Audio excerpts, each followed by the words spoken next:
Audicratic audio. So Space Lab, was that something that was kind of started right when you started, doing everything full time? Did that come in time, or was that all part of the push once you It was sold always those beats? part of the vision. Like Space Lab existed back in Tennessee.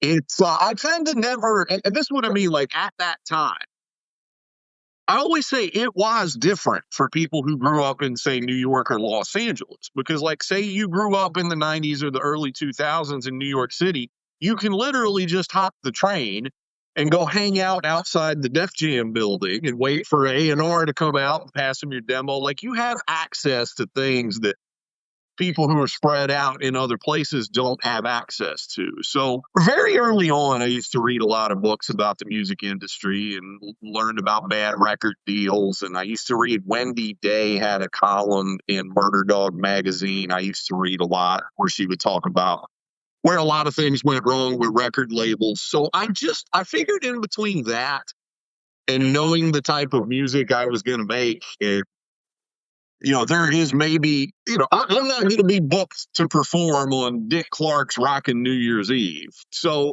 it's like I just saved myself the headache. Like, I don't have any stories of being like hated on by labels or, getting my demo rejected, or from the very jump. I saw, and also too, like, there were real life examples I could point to of people who had done it independently and built a name for themselves and built a fan base and existed completely outside of the mainstream. Like, I was into all kinds of labels like Eastern Conference and, a lot of the great East Coast, underground labels. But even being a Tennessean, like, we have 3-6 Mafia and Hypnotized Right. Minds, who were making millions of dollars independently as far back as the early 90s and very rarely having a song on the radio. So I guess what I'm trying to say is that, like, I always kind of knew that my path was going to be more of the do-for-self path. So my goal was never really to get signed. My goal was to have my own label that would hopefully, one day get big enough that, eventually somebody would want to come by and partner up, or we get other opportunities. But I just think it's a lot better to be the king of your little world rather than being like a minuscule cog in someone else's world, or being, overlooked or forgotten, when, like, I can be the king of this little mound of dirt I have. So yeah, also, I can't believe I forgot No Limit and Cash Money even. Those are hugely independent successes, making a sound that was not what was the mainstream sound.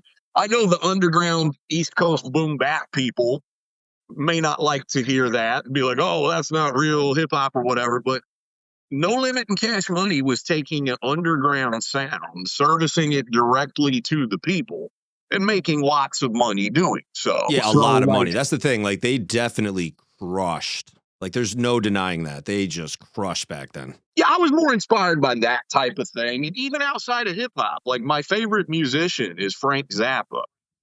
And, Zappa, very early on from the 70s, he went through the traditional record deals with traditional record companies and made the decision, I'm not going through this anymore. I'm going to finance my own records. I'm going to finance my own tours. I will only partner with these labels for distribution, and I will remain in control of what I do. So that just kind of was always my path.